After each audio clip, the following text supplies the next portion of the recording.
नमस्कार, स्वागत है आप सभी का गणेश एस्ट्रो हेल्प में। मैं हूं आपके साथ डॉक्टर दिलीप और बहुत बहुत स्वागत करता हूं आपका ज्योतिष के इस स्पेशल वीडियो में धनु राशि के लिए, जब हम बात करने वाले हैं राहु केतु के महापरिवर्तन की। जी हाँ, जब गोचर की बात आती है तो राहु केतु का महत्व तो बहुत है, और अगर जिंदगी की बात आती है तो उनका महत्व सबसे ज्यादा है। राहु वो ग्रह है जो आपकी डेस्टिनी, वो ऐसा क्या है जिसे करने के लिए मैं आया हूं, मेरी चाहतें कहां पर हैं। अब वो चाहत कभी कभी गलत रास्ते पे ले जाए या सही रास्ते पे ले जाए, वो एक अलग बात है, पर वो जो आपके मन में बस जाए, वो जो आपके दिमाग पे चढ़ जाए, वो जिसमें आपका पैशन हो, वो जहां कहीं ना कहीं आपका भाग्य आपको ले जाने की कोशिश करेगा, पर वो आपको आता नहीं है अभी। वो आपका एक रास्ता है जिसकी तरफ आपको जाना है, बढ़ना है, सीखना है उस रास्ते पे। वो राहु है अगर हम आपके हिसाब से देखें तो। केतु, जहां से आप चल के आए हैं, वो जो रास्ता जो आप तय कर चुके हैं, वो जो आपका जो पास्ट है, वो जो आपकी पहचान है, क्योंकि जहां आप गए नहीं उसकी पहचान क्या।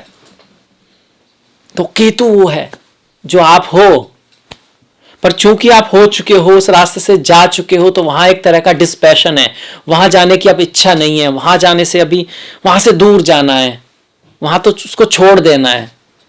इसीलिए बोलते हैं ना, शनिवत राहु कुजवत केतु। शनिवत राहु, शनि का है हमारे कर्म, जिसके लिए हम पैदा हुए हैं, उसमें हमारे दंड भी हैं और हमारे इनाम भी हैं, हमेशा बुरे नहीं होते हैं। इसी तरह राहु भी बहुत अच्छा भी रिजल्ट देते हैं, पर वो डेस्टिनी है जो हमको मिलनी है, जो होना है।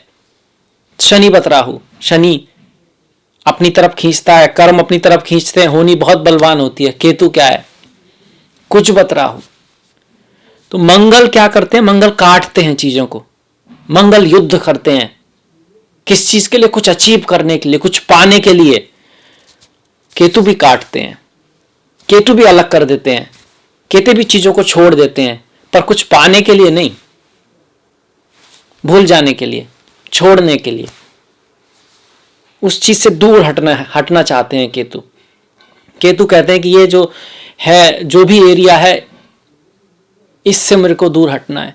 पर यहां जो रेमेडी आती है कि उससे दूर हटना, आपको रेस्पेक्ट के साथ हटना है, आपको श्रद्धा के साथ हटना है, उस एरिया में आपको अपना पूरा संपूर्ण दे के हटना है, क्योंकि वहां कुछ कर्म बचा है। क्योंकि आप उसी रास्ते से चल के आए हो ना, तो वहां पर कुछ कर्म बचा है। तो वहां से आपको अगर डिस्पैशन मिल रहा है, वो रेस्पेक्ट भी नहीं मिल रही है, तब भी आपको रेस्पेक्ट भी देनी है, झुकना भी है, और अपनी तरफ से पूर्णतः उस एरिया को देने की कोशिश करनी है। उसके बाद आप राहु की तरफ बढ़ोगे और कोई ना कोई रास्ता ईश्वर आपका निकालेगा। ज्योतिषी रेमेडी है अपने जीवन में समझने की, आगे जाने की, कि केतु को छोड़ना नहीं है। वहां के जो कर्म है उनको पूर्णतः डिजॉल्व कर ही आप आगे जा सकते हो। ये तो रही आपके उसमें बात, पर वास्तव में जो राहु केतु है, तो वो कहानी आती है समुद्र मंथन की। जब समुद्र मंथन हुआ और उससे अमृत निकला, तो जो राक्षस लोग थे वो उसको लेके भाग गए, अमृत को लेके। बड़े शक्तिशाली थे, देवता पीछे भागे। तो फिर भगवान हरिविष्णु ने जो है वो मोहिनी अवतार लिया, ताकि वो जो अमृत है वो देवताओं को दिला सके। हालांकि उन्होंने कहा था दोनों को मिलेगा, और उन्होंने कोशिश भी की शुरू में देवताओं को देने की कोशिश की। तो इसमें इससे पहले कि वो राक्षसों को देते, वहां बैठे स्वर भानु के दिमाग में आया कि ऐसा ना हो कि सारा अमृत खत्म हो जाए, हम लोग यहाँ पर बैठते देखते ही रह जाएं। उसने अपना भेष बदला, मतलब कि राहु मायावी है, राहु थॉट करता है, क्योंकि स्वर भानु में सर की ज्यादा महत्वता रहेगी जब तक उसका सर अलग नहीं हुआ। थॉट करता है, उसने ऐसा भेष बदला कि कोई पहचान नहीं पाया। तो ऐसे व्यक्ति अच्छे स्पाई, अच्छे डिटेक्टिव, अच्छे पॉलिटिशियन हो सकते हैं। किस तरह से रंग बदलते हैं कोई पहचान नहीं पाता, पर यह अच्छी क्वालिटी है, इसको गलत मत समझिएगा। एक डिटेक्टिव की आवश्यकता हर देश को होती है, जो व्यक्ति दूसरे की स्कीम को समझ सके, पॉलिटिक्स कर सके, उसकी आवश्यकता अच्छे लक्ष्य के लिए भी आवश्यक है। तो राहु की ये है, उसकी गर्दन कट गई पर उसने अमृत ले लिया। मतलब रिस्क लेके, ऐसा रिस्क लेके जहां पर बहुत ज्यादा जो एकदम रिस्क की चीजों लेके भी अपने लक्ष्य को प्राप्त करने वाले, ऐसे तैसे कैसे भी करके। यहां से फिर केतु और राहु अलग हो जाते हैं। केतु आपका नीचे का जो हिस्सा है वो है, राहु ऊपर है। तो राहु के पास सारी इंद्रियां हैं और बॉडी है नहीं, तो उसको जो इंद्रियों के जो सुख हैं वो चाहिए, मेटेरियल प्लेजर चाहिए, वो मैं हूं। राहु के पास मैं है, मैं, और उस मैं को सेटिस्फाई करने के लिए फिर मैं कौन हूं, कितना बड़ा हूं, क्या हूं, मैं सम्राट हूं, मैं राजा हूं, मैं ये हूं, मैं वो हूं, बहुत सारा चाहिए। पर अल्टीमेटली सब बॉडी है नहीं, कोई सेटिस्फेक्शन नहीं मिलता। कितना भी कुछ भी आप पाइए, सब परेशान। इन द एंड कुछ ना कुछ कमी रहती रहती है। और ऐसा भी नहीं कि अमीर ज्यादा सुखी है और गरीब दुखी है, ऐसा भी नहीं है। बहुत सारे अमीर बहुत परेशान है क्योंकि उनकी परेशानी खुद की बनाई हुई है। उनका बिजनेस की प्रॉब्लम है, उनके पास बहुत सारी प्रॉब्लम है। जिसके पास कुछ है नहीं तो प्रॉब्लम भी किसी की नहीं है, थोड़ा बहुत ही है।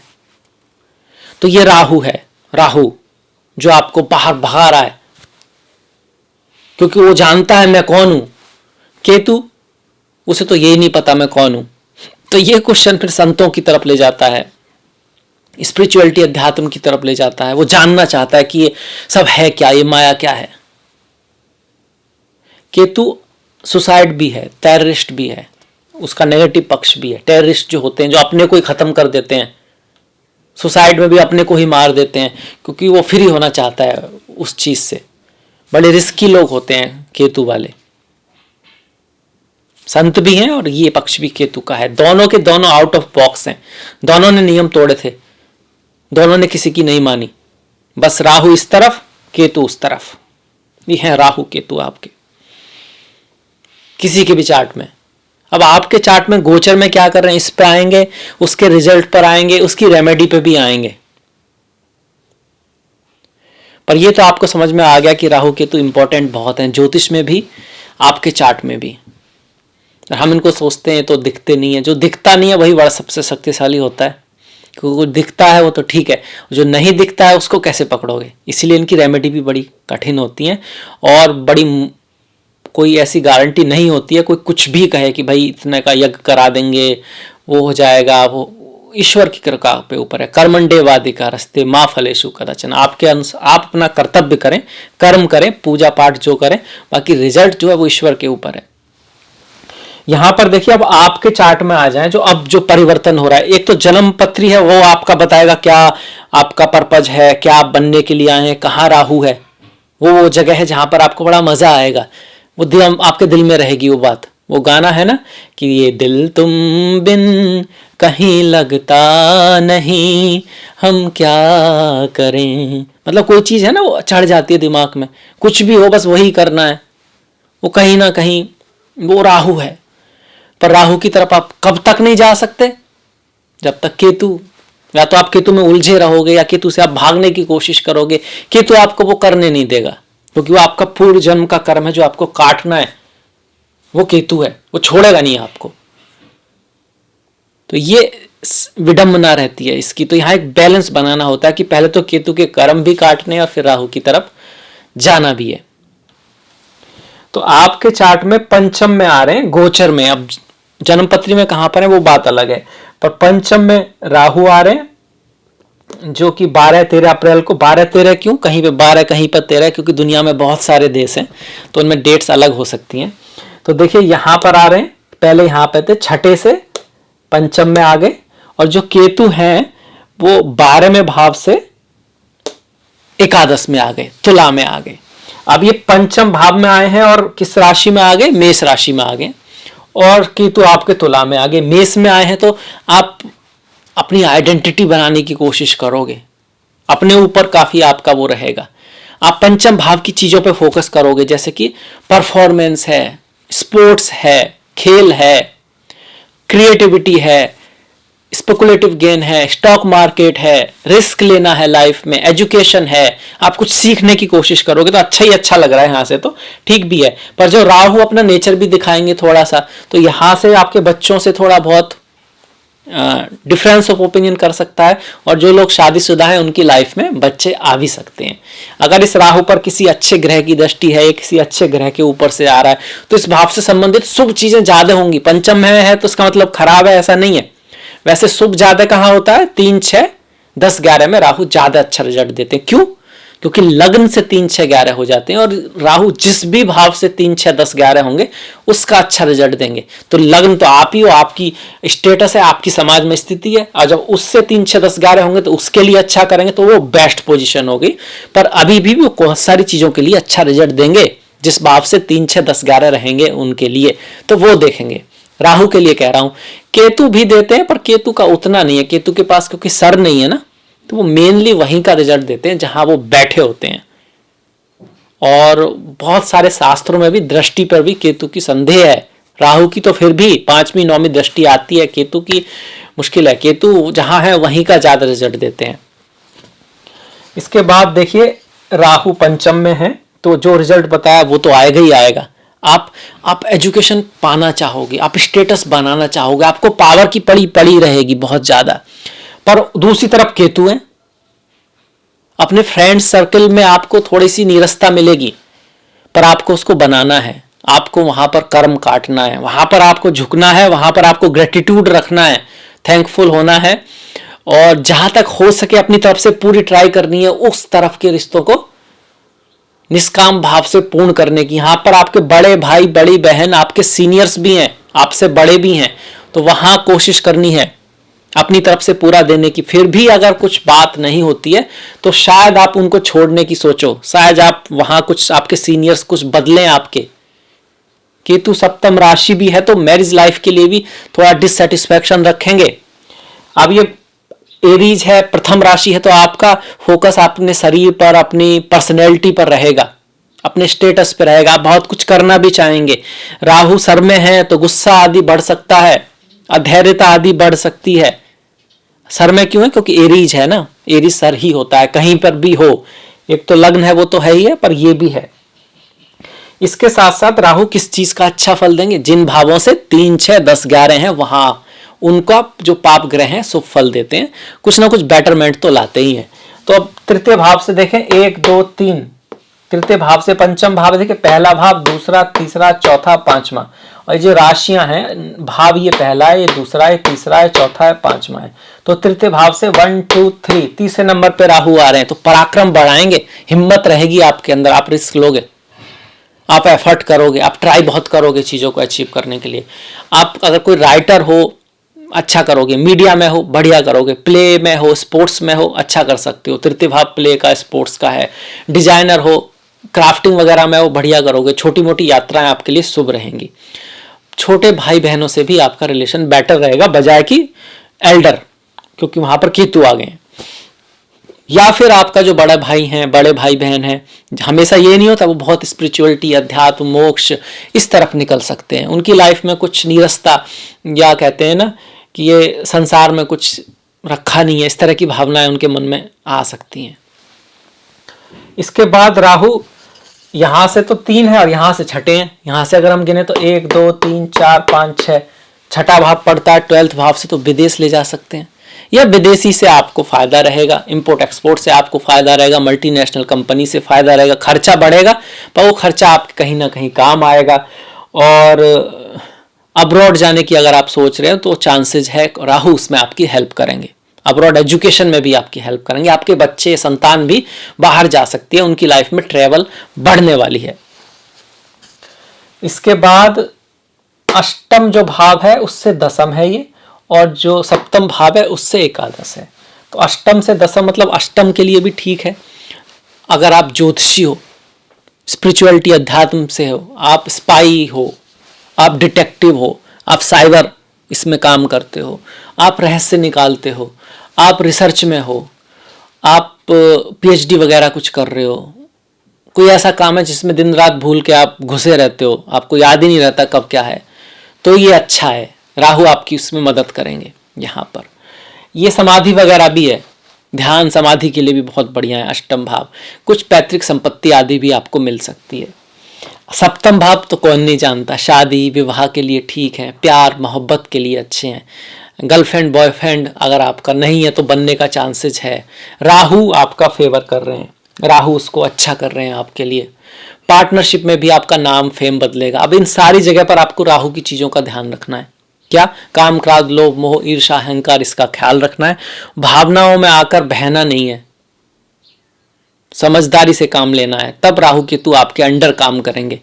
अगर आपने भावनाओं में बह गए, आपके जो डिसीजन हुए वो काम, क्रोध, लोभ, मोह, ईर्ष्या, अहंकार इसके अनुसार हुए, तो फिर राहु केतु का रिजल्ट नेगेटिव हो जाता है।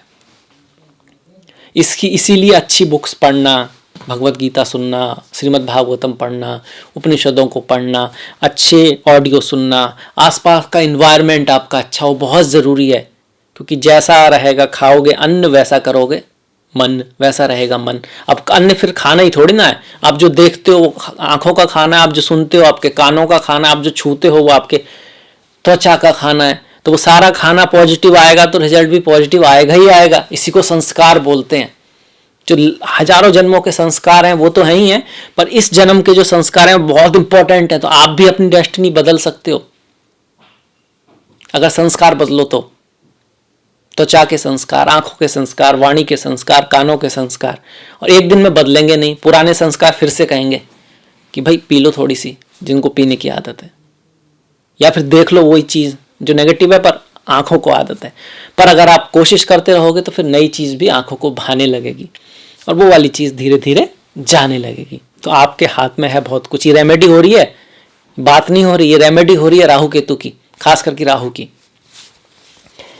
तो ये राहु की नेगेटिव भी हमको देखना होगा, जिन भावों से वो 12 में है और जिन भावों से हमारे अष्टम है। तो 12वां भाव पड़ता है छठे से। देखिए स्वास्थ्य का ध्यान रखें, लड़ाई झगड़े से नहीं फंसना है। किसी भी चीज को डिप्लोमेसी से सुधारने की कोशिश करें और किसी से कर्ज नहीं लेना है ज्यादा बड़ा, नहीं तो दिक्कत आ जाएगी। ठीक है। और 10वां भाव आपका पद प्रतिष्ठा सम्मान है, मतलब रेस्पेक्ट का ख्याल रखें, कोई भी अनलॉफुल काम ना करें, समाज में अपनी इज्जत मतलब सही काम की वजह से जो इज्जत होती है वो बना के रखें, कोई गलत काम ना करें, उस चीज का ध्यान रखें। जानबूझ के किसी के साथ कोई बेईमानी, कुछ किसी तरह के कुछ ऐसा ना करें। 10वां भाव आपका कर्म है, लोग समझते हैं जॉब है, नहीं कर्म है। अच्छा कर्म रखो आप अपना, आपका राहु अच्छा रिजल्ट देगा। क्योंकि यहाँ मैंने क्यों ये बताया है कि भक्ति की आवश्यकता है, यहाँ पर साधना की आवश्यकता है। यहाँ पर थोड़ा नेगेटिव दिखा रहा है तो आपको भक्ति साधना इसमें हेल्प करेगी। कौन सा भाव? छठा भाव और 10वां भाव। ये हो गया राहु का। राहु की दृष्टियां भी हैं, 5वीं और 9वीं।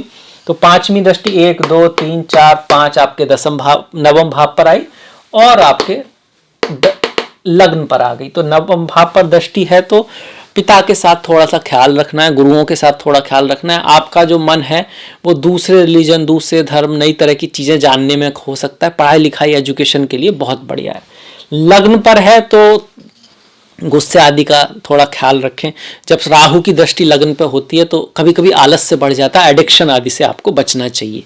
ये हो गया राहु की जो दृष्टियां हैं, जो शुभ फल है, अशुभ फल है, और उनके जो रेमेडी है उनमें से कुछ की बात हम कर चुके हैं। और बाकी जो कर्म कांड की रेमेडी है वो माँ दुर्गा की पूजा, भगवान शिव की पूजा, शिव जी का अभिषेक, भगवान भैरव की पूजा बहुत अच्छी है।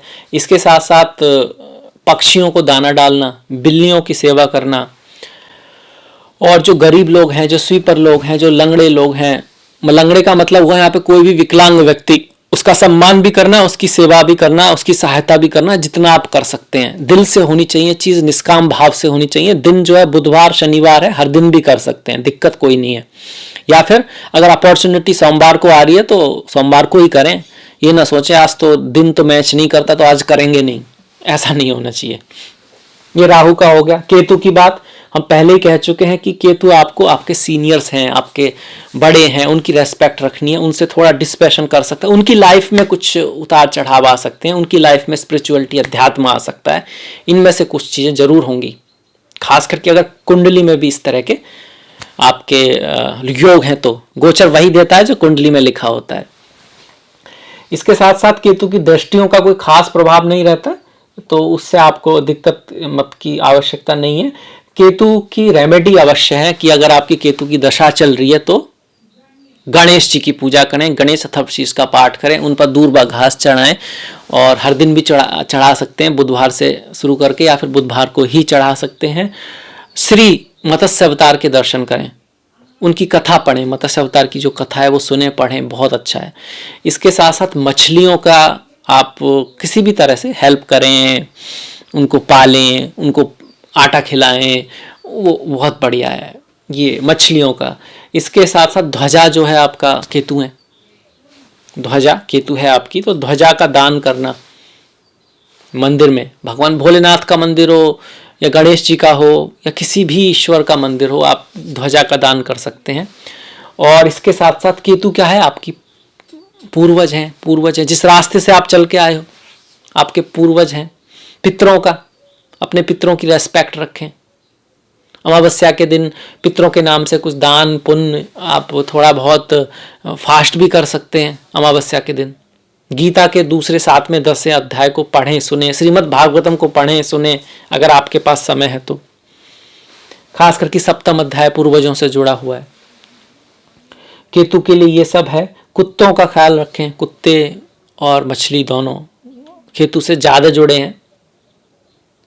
अपनों से बड़ों की रेस्पेक्ट रखें। केतु जो है वो हमारे नाना और दादी हैं, राहु जो है वो हमारे दादा और नानी हैं। तो एक तरह से आप यही कह सकते हो, अपने जो आपसे जो बड़े हैं उनकी रेस्पेक्ट रखनी है। इन अ सेंस सिंबॉलिक भी है, आपके दादा नानी नहीं भी हैं तो जो लोग आपके लिए दादा नानी दादी इन सब की तरह उनकी रेस्पेक्ट रखें, मतलब कि पूर्वज अपने से बड़ों की रेस्पेक्ट रखें, उनकी हेल्प करें, सेवा करें जो आप कर सकते हैं। ये हो गया। तो सारी चीज़ें हो गई, रेमेडी भी हो गई। और आई होप आपको ये वीडियो पसंद आएगा, अच्छा लगेगा। तो अगर ऐसा है तो प्लीज़ लाइक कीजिएगा, शेयर कीजिएगा और घंटी वाला जो बटन है वो दबाना मत भूलिएगा। आपका जो सहयोग है वो बहुत महत्वपूर्ण है। मैंने डिस्क्रिप्शन में लिंक दिया है, फेसबुक, इंस्टाग्राम, ट्विटर, तो प्लीज़ लाइक, प्लीज़ फॉलो। आपसे मुलाकात होगी नेक्स्ट वीडियो में। तब तक अपना ख्याल रखें, अपनों का ख्याल रखें, सभी का ख्याल रखें। नमस्कार।